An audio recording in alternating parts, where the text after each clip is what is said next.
नमस्कार दोस्तों, स्वागत है आपका अपने YouTube channel digital modern academy पे। दोस्तों हम पढ़ रहे हैं हिंदी में, और हिंदी में दोस्तों हमने जो चल रहा है हमारा टॉपिक, वो चल रहा है हमारा संधि। और संधि में दोस्तों हमने कंप्लीट कर लिया आपकी स्वर संधि, व्यंजन संधि चल रही थी, उसमें हमने त संबंधी नियम पढ़ लिए थे। आज पढ़ेंगे हम म संबंधी नियम। उससे पहले एक हमारा नियम और छूटा हुआ है त संबंधी, तो उससे पहले एक बार नोट कर लो क्योंकि वो इम्पोर्टेंट है, क्वेश्चन आता है उसका। देखो यदि त के बाद ह आ जाए, यदि त के बाद ह आ जाए तो त का तो आपका द हो जाता है और ह का ध हो जाता है। आई बात समझ में? लिख लो यदि त के बाद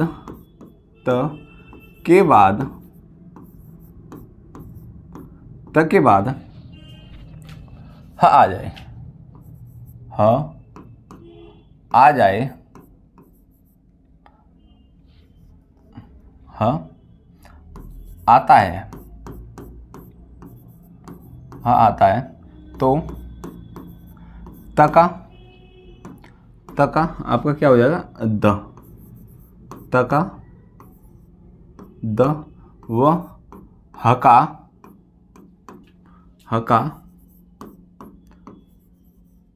ध हो जाता है, कैसे देखो?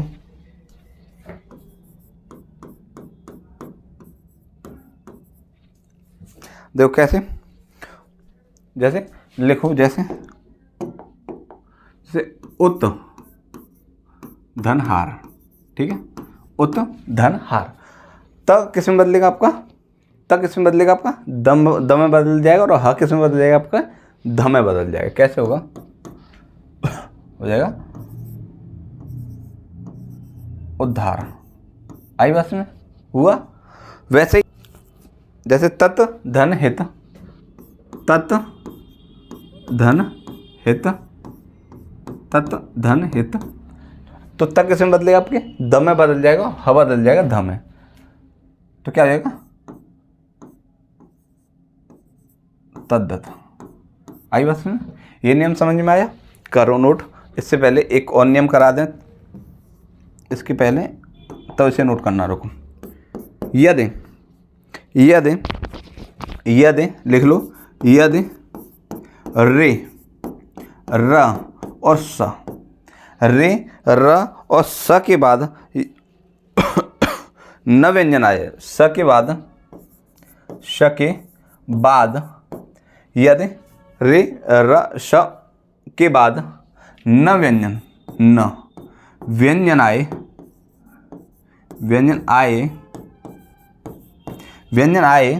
तो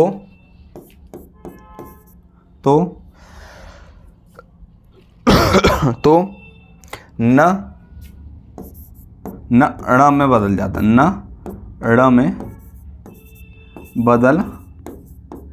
बदल जाता है।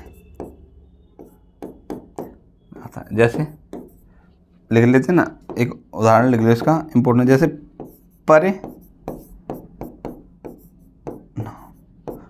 धन नाम, तो क्या हो जाएगा मिलके?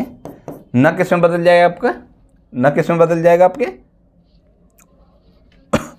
अड़ में, तो क्या होगा? परिणाम। आई बात है? क्या होगा? परिणाम। वैसे ही लिख लो एक और, जैसे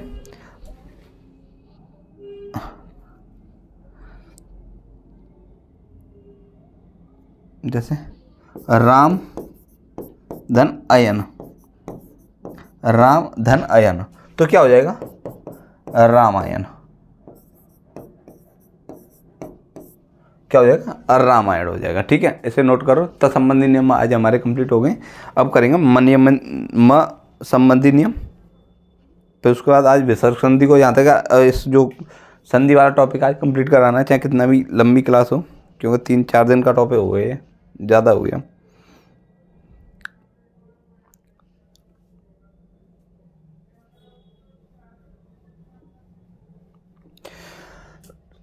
हुआ?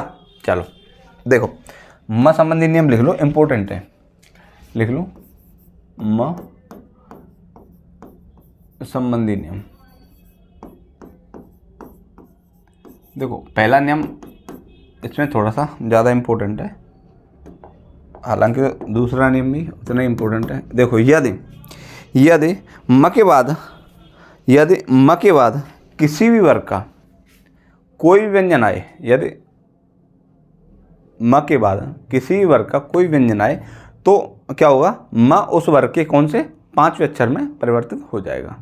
आई बात है, किस में, 5वें अक्षर में परिवर्तित हो जाएगा। नोट कर लो इसे। यदि म के बाद किसी वर्ण का, यदि म के बाद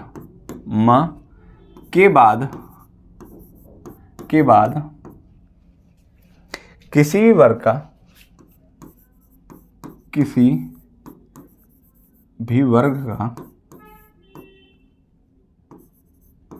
का कोई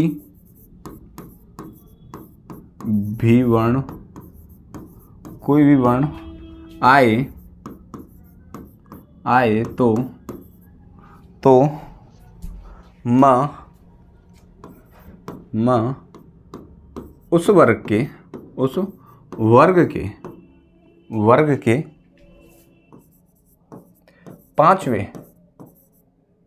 5वें वर्ण में परिवर्तित हो जाएगा। 5वें वर्ण में परिवर्तित हो जाता है। आई बात में, किस में हो जाता है, 5वें वर्ण में परिवर्तित हो जाता है। जैसे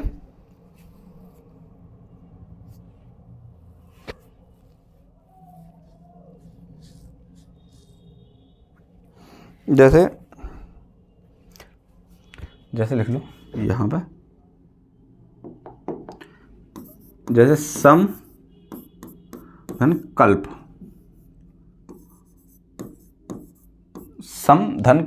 तो म किस में बदलेगा, क के 5वें वर्ण में बदल जाएगा। लिख लो तो क्या हो जाएगा, संकल्प। आई बात है, संकल्प। वैसे और देख लो,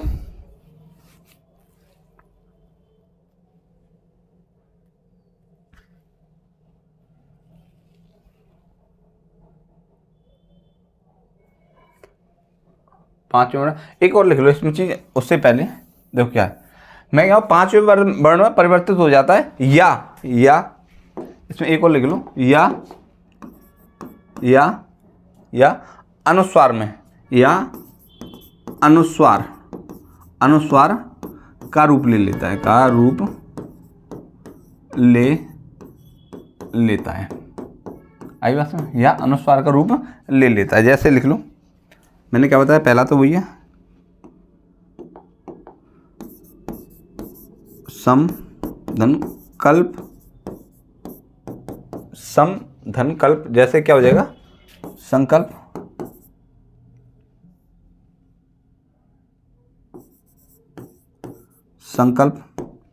जैसे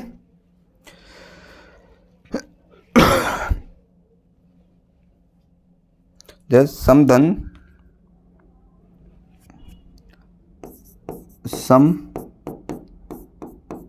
तोष, तो क्या हो जाएगा, संतोष। समधन तोष क्या हो जाएगा, संतोष। वैसे ही और देख लो उदाहरण, जैसे समधन ताप, तो क्या हो जाएगा, संताप। होगा कि नहीं, म किस में बदल रहा है, या तो अनुस्वार में बदलेगा या उस वर्ग के 5वें अक्षर में बदलेगा। इसे नोट कर लो इस नियम को, फिर उसके बाद आगे देखते हैं। यार इसमें नियम है, समझने वाली ऐसी कोई बात खास है नहीं। आई बात में, इसमें जो संधि है इसमें नियम ज़्यादा है और समझने वाली भी ज़्यादा खास है नहीं। समझने वाली बात है वो थी आपकी किसमें, वर्णमाला में। उससे पहले जो हमने वो टॉपिक कराया था आपका भाषा वाला, उसमें थोड़ी समझने वाली बात है। इसमें नियम है, आपको पढ़ने पड़ेंगे और इसी हिसाब से ये सारी चीज़ें होंगी। करो।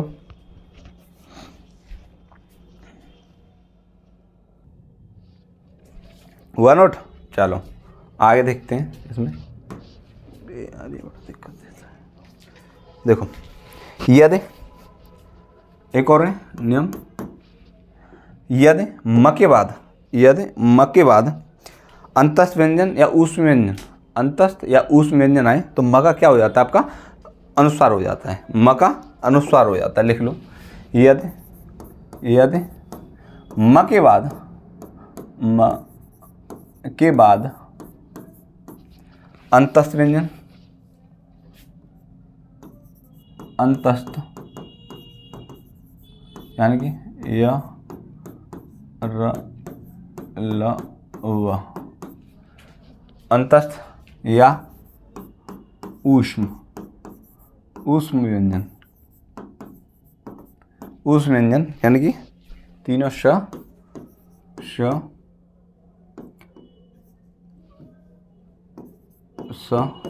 और आपका ह आए तो म अनुस्वार का रूप ले लेता है,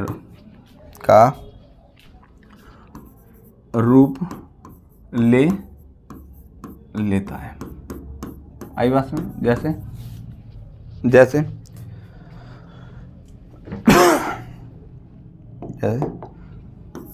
सम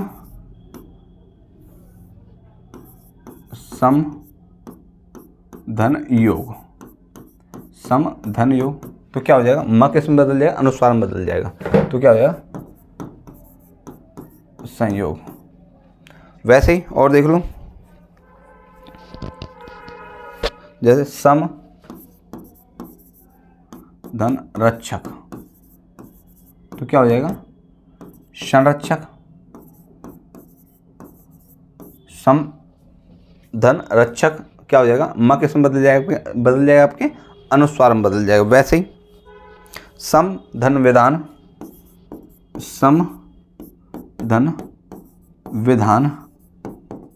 तो क्या हो जाएगा आपका संविधान। आई बात है, क्या हो जाएगा, संविधान हो जाएगा। वैसे ही और देख लो एक दो, जैसे सम धन वत मिलके क्या बनाएंगे, संवत। आई बात है, सम धन वत क्या बनाएंगे, आपके संवत बनाएंगे। वैसे ही सम धन हार,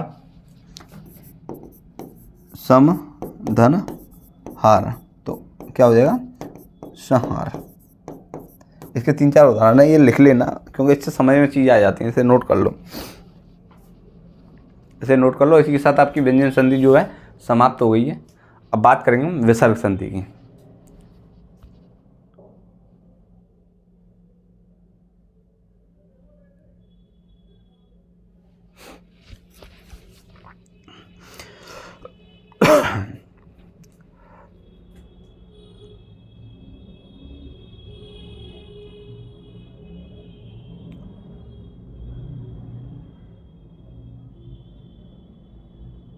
हुआ, करो नोटिस।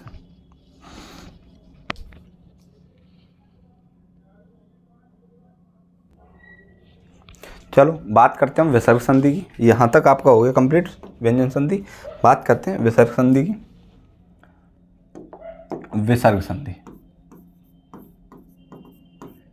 विसर्ग संधि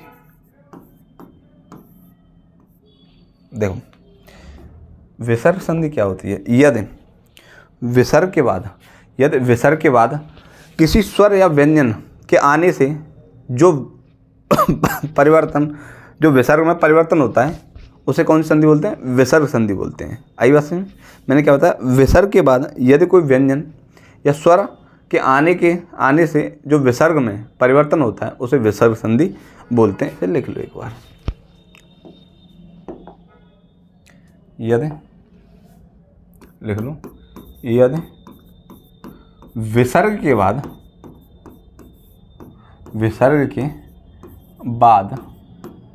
विसर्ग के बाद कोई स्वर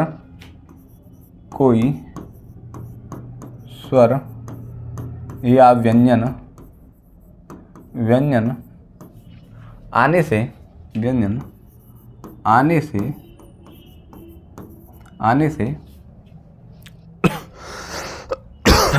आने से विसर्ग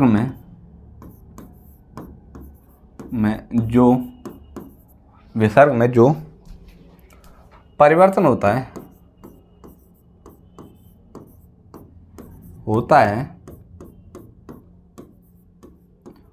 है उसे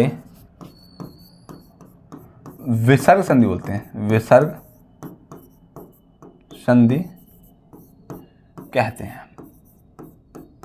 जैसे आप देख लो एक दो उदाहरण इसके। मैंने क्या बोला? विसर्ग के बाद जैसे यश दंता यश, जैसे यश दंता। अब देखो यश दंता यानी विसर्ग आ रहा है और विसर्ग के बाद क्या आ रहा है? कोई भी व्यंजन आ रहा है, तो क्या हो जाएगा? यशोदा। वैसे ही एक दो उदाहरण और देख लो, जैसे मन धन रथ।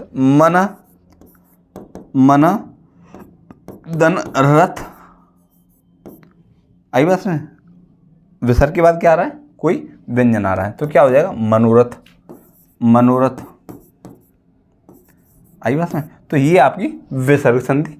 इसे एक बार नोट कर लो, नहीं आगे बढ़ते हैं। अगर किसी बच्चे ने नोट करना है तो रोक के कर ले, वरना बात करते हैं नियमों की। अब पहला नियम क्या है इसमें, उस नियम को थोड़ा सा गौर से देखना, जिससे आपको पहली बार में ही समझ में आ जाए। देखो, यदि विसर्ग से पहले अ आए तथा विसर्ग के बाद कोई सघोष वर्ण, यानी कि आपका कौन कौन से? तीसरा चौथा पांचवा वर्ण, प्रत्येक वर्ग का तीसरा चौथा पांचवा वर्ण, या यरा ल व और आपका ह आए, तो विसर्ग किस में बदल जाता? ओ में बदल जाता। ओ। आई बात है? किस में? ओ में। तो लिख लो इस नियम को। यदि विसर्ग से पहले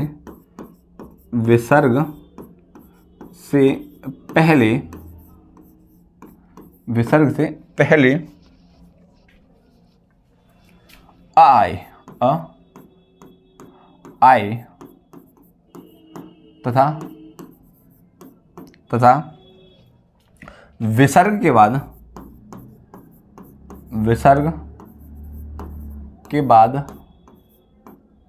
विसर्ग के बाद कोई सघोष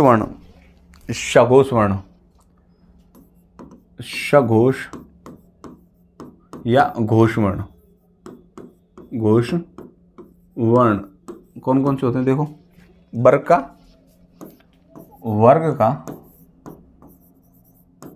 का तीसरा चौथा पांचवा वर्ण और आपका य र ल व और आपका ह। ये वर्ण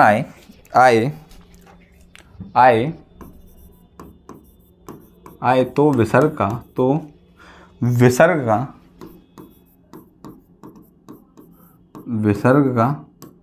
क्या हो जाता है? तो विसर्ग का ओ में हो जाता है। विसर्ग ओ में बदल जाता है। ओ में परिवर्तित हो जाता है।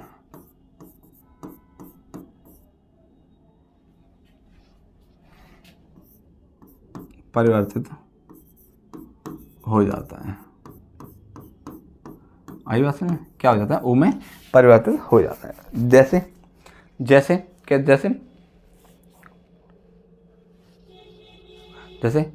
तप धनवन, जैसे तपः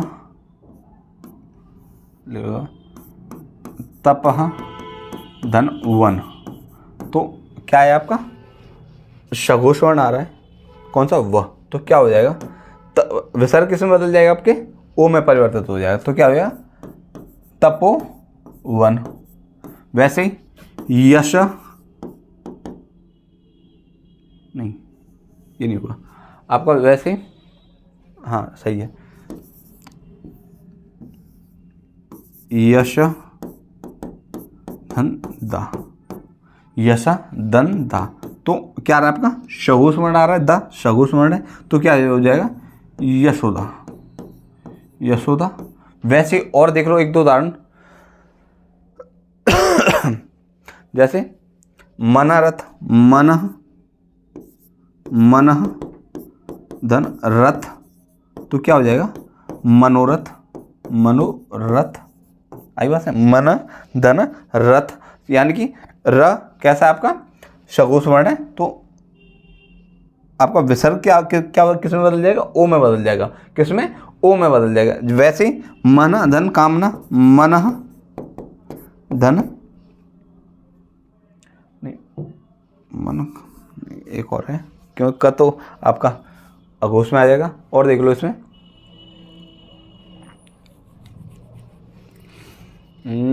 एक दो उदाहरण देख लो,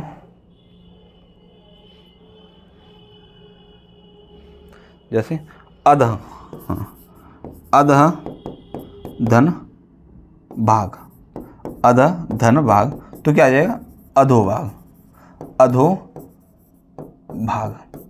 आई बात है, अध धन भाग, तो क्या हो जाएगा, अधोभाग, क्योंकि आपका जो विसर्ग है किसमें बदल गया, परिवर्तित हो गया, किसमें, ओ में परिवर्तित हो गया। तो इसे आप एक बार नोट कर लें इस नियम को, फिर देखते हैं आगे।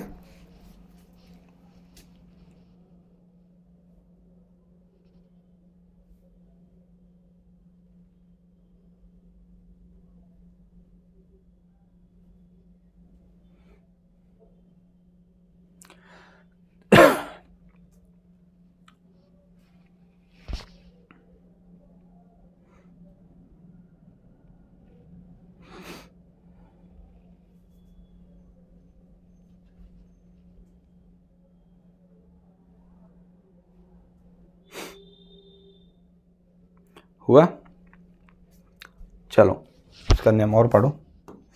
देखो क्या है, एक और नियम है, देखो यदि यदि विसर्ग के बाद श स स यानी तीनों समय से कोई भी आए तो विसर्ग आपका यों कहते नहीं रहता है, या विसर्ग क्या होता है, किसी जैसे स आ रहा है, स से पहले कोई विसर्ग आ रहा है तो विसर्ग स में बदल जाएगा, यानी व्यंजन में बदल जाएगा। जैसे श आ रहा है तो ये जो विसर्ग है किस में बदल जाएगा, आपके जैसे श में बदल जाएगा। दोनों चीज़ें समझ में, मैंने क्या बताया, यदि विसर्ग के बाद स स यानी तीनों समय से कोई आए तो विसर्ग ऐसा का ऐसा बना रहता है, या विसर्ग व्यंजन में परिवर्तित हो जाता है। इस नियम को लिख लो, लिख लो, लिख लो। यदि यदि यदि विसर्ग के बाद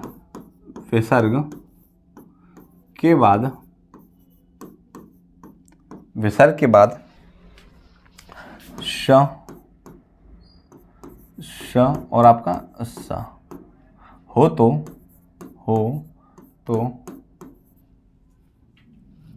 तो विसर्ग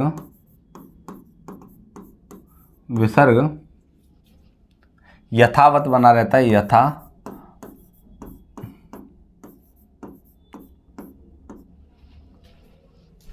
रहता है, या विसर्ग व्यंजन का रूप ले लेता है, विसर्ग व्यंजन का रूप ले लेता है। कैसे, अब मैंने क्या बताया, कैसे मैंने क्या बताया, यदि इस प्रकार का आए तो या तो ऐसे होगा, यानी कि जो विसर्ग व्यंजन का रूप ले लेगा, जैसे मैंने ये बताया आपको है, और यहाँ आ गया शब्द, तो या तो विसर्ग ऐसा का ऐसा बना रहेगा, यथावत बना रहेगा, या विसर्ग व्यंजन का रूप ले लेगा। जैसे इस प्रकार का। ठीक है, आई बात समझ में? इसके एक दो उदाहरण देख लो। जैसे जैसे अब मैं एक उदाहरण बताऊं आपको, जैसे निह धन संदेह,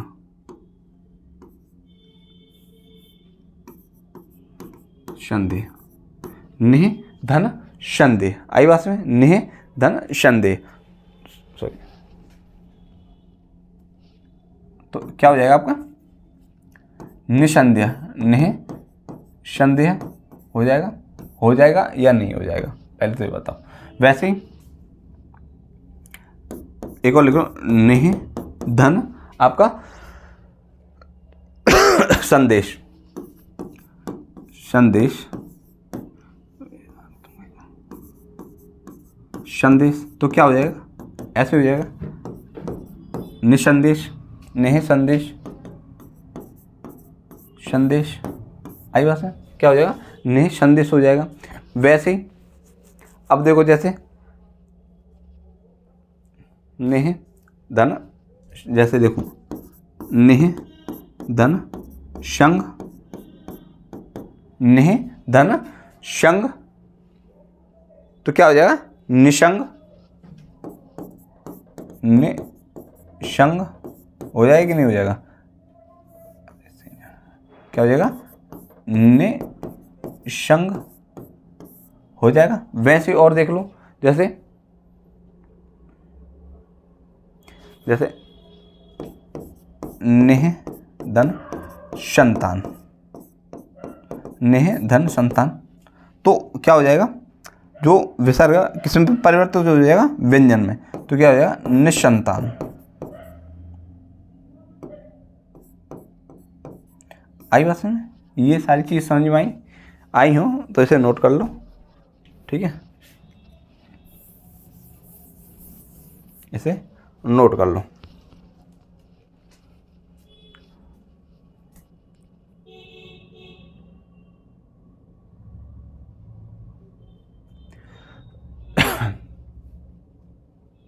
जो आपकी इंपॉर्टेंट जो संधि है मैं फिर बताऊंगा, आपकी स्वर संधि है। अधिकांश प्रश्न किससे पूछे जाते हैं? स्वर संधि से पूछे जाते, उसे अच्छे से कंठस्थ कर लें तो शायद बेटर रहेगा।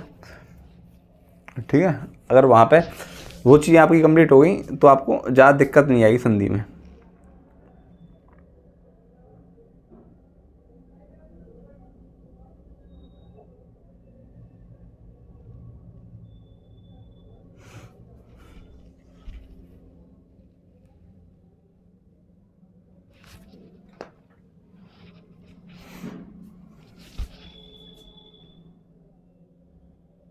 हो गया?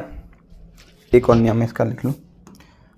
यदि, देखो इसका एक नियम और है, यदि यदि विसर्ग के बाद च छाय, या इसे लिख लो पहले, यानी कि यदि लिख लो, यदि विसर्ग के बाद, विसर्ग के बाद ध्यान रखना, यदि च या छाय, तो विसर्ग किस में बदलेगा? आपके श में बदल जाएगा। किस में? स में बदल जाएगा। वैसे ही ट या ठ आए तो विसर्ग बदलेगा आपका श में, इस वाले स में। उसी प्रकार यदि विसर्ग के बाद क्या आ जाए? त या थ आ जाए तो विसर्ग बदल जाएगा दोस्तों आपका किस में? विसर्ग बदल जाएगा आपके स में। आई बात समझ? तो इसके उदाहरण देख लो, उदाहरण देख लो। जैसे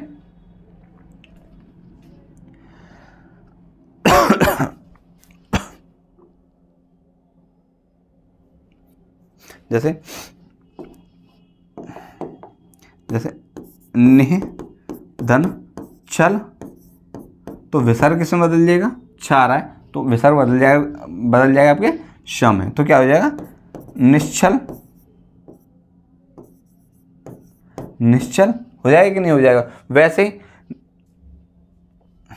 जैसे निह धन चल, तो क्या हो जाएगा? निश्चल, निश्चल, निश्चल। वैसे और देख लो एक दो उदाहरण, जैसे जैसे निह धन ठुर, निह धन ठुर। तो ठ आ रहा है, ठ किस में बदलेगा आपके समय, सॉरी ठ आ रहा है तो विसर्ग किस में बदल जाएगा आपके श में। तो क्या हो जाएगा, इसे एक बार ऐसे, एक सेकंड रुको, एक चीज़ बता दूँ, आधा है ध्यान रखना, है कुछ चीज़ें ऐसी होती हैं। तो क्या हो जाएगा, निष्ठुर।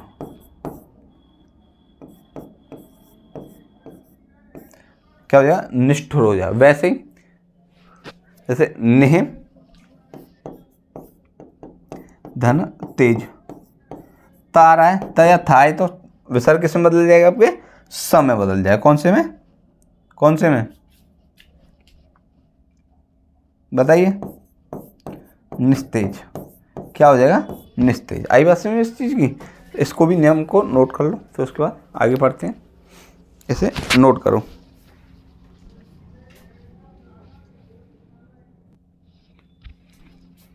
आया समझ में। चलो इसको आगे, इसका और नियम है, लिख लो। देखो यदि इसका एक और नियम, दो नियम और है इसके, इसे और देखो, देखो यदि विसर्ग के बाद क ख अथवा प फ आए, विसर्ग के बाद क ख अथवा प फ आए तो क्या हो जाएगा, आपका जो विसर्ग है वो यथावत बना रहेगा, कोई परिवर्तन उसमें नहीं होगा। ध्यान रखना, लिख लो। यदि विसर्ग से पहले, विसर्ग से पहले, विसर्ग के बाद क या ख तथा प या फ आए तो विसर्ग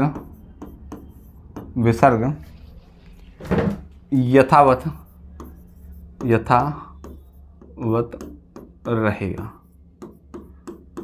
जैसे लिख लो उदाहरण इसके, जैसे प्रातः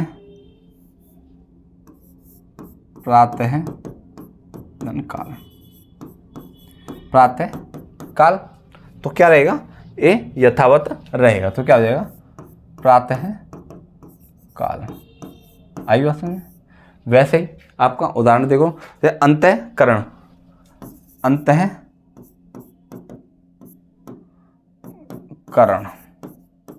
अंतःकरण, तो क्या हो जाएगा आपका अंतःकरण, आपका विसर्ग यूं को ही रहेगा, करण। आई बात है। वैसे ही जैसे पय धन पान, पय धन पान, तो क्या हो जाएगा, विसर्ग यूं का त्यों ही बना रहेगा। तो क्या हो जाएगा, पय पान, पय पान। आई बात में, इसे करो नोट इसका। ऐसा ऐसे यहीं पे एक और लिख लो, जगह है, लिख लो। यदि विसर्ग से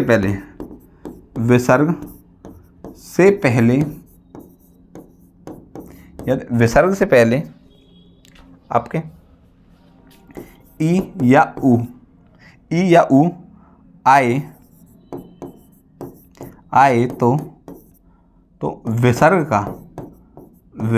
का क्या हो जाता है, विसर्ग का श हो जाता है,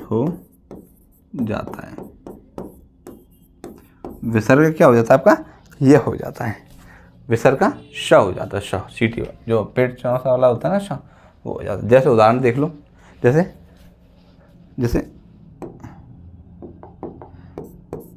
निह धन कपट,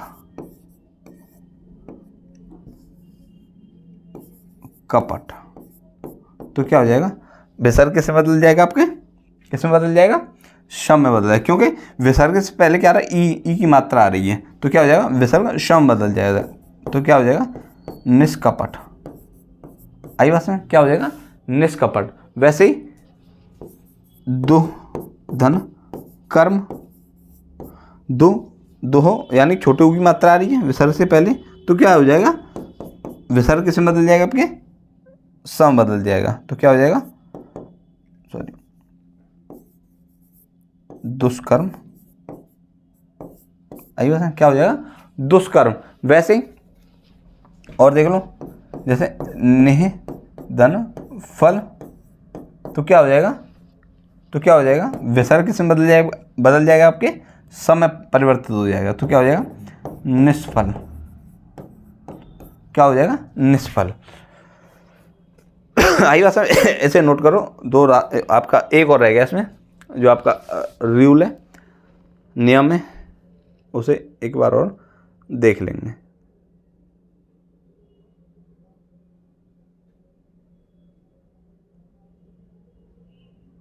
चाहे इतना ही रहने दो, कोई खास ऐसा नियम है नहीं, अका नियम है, कोई इंपॉर्टेंट नहीं है, बस इतना ही रहने दो आप, ठीक है। तो इस जो संधि वाला टॉपिक है आपका कंप्लीट हो गया। मैं इसकी प्रैक्टिस कराऊंगा, उसमें और ज़्यादा अच्छे से कराऊंगा, क्योंकि मैं एक बार मैं क्या बोल रहा हूँ, आपकी थ्योरेटिकल में कराना चाह रहा था, क्योंकि बच्चा आज की डेट में थ्योरेटिकल थोड़ा सा कम यूज़ करता है। तो मैं इसकी जल्दी ही आपकी PDF लाऊंगा, किसकी, क्वेश्चनों की, और क्वेश्चनों में अब मैं आपको बहुत अच्छे से समझाऊंगा इस चीज़ को, ठीक है। तो इस क्लास को यहीं समाप्त करते हैं, समाज शुरू करेंगे। अब यहाँ से जो टॉपिक शुरू होंगे दोस्तों, वो आपके एग्जाम पॉइंट ऑफ व्यू से बहुत ज़्यादा इंपॉर्टेंट है, इस चीज़ को ध्यान रखना। और रही बात इसकी संधि की, तो संधि को मैं दोबारा कराने का मेरा मन है, क्योंकि बच्चे की समझ में नहीं आएगा, मुझे पता है, क्योंकि मैं इसे PDF में बताना चाह रहा हूँ, एक बार PDF फॉर्मेट में, आई बात समझ में। क्योंकि ये जो संधि है ना, नियम इसमें बहुत हैं, बच्चा समझ नहीं पाता बिल्कुल भी। बस आपकी स्वर संधि मैंने बताया, आप स्वर संधि को अच्छे से कर लीजिए, आपकी संधि वाला टॉपिक ऑटोमेटिक कंप्लीट हो जाएगा। अगर किसी बच्चे ने, फिर मैं बता रहा हूँ, संधि तब समझ में आएगी अगर किसी बच्चे ने वर्णमाला जो टॉपिक हमने इतने अच्छे से कराया है, बहुत अच्छे से वो टॉपिक कराया है, आप पहले उसे जाके कर लें, उसके बाद यहाँ आएंगे तो चीज़ें समझ में आ जाएंगी। तो थोड़ी सी मेरी इस वीक तबीयत बहुत ज़्यादा ख़राब है, तो क्लास को हम यहीं समाप्त करते हैं। मिलेंगे समाज के साथ। यहाँ से जो आपके टॉपिक चलेंगे दोस्तों, वो इतने अच्छे से चलेंगे जिसका आप अंदाज़ा नहीं लगा सकते। तो चलिए मिलते हैं कल की क्लास में, तब तक के लिए नमस्कार।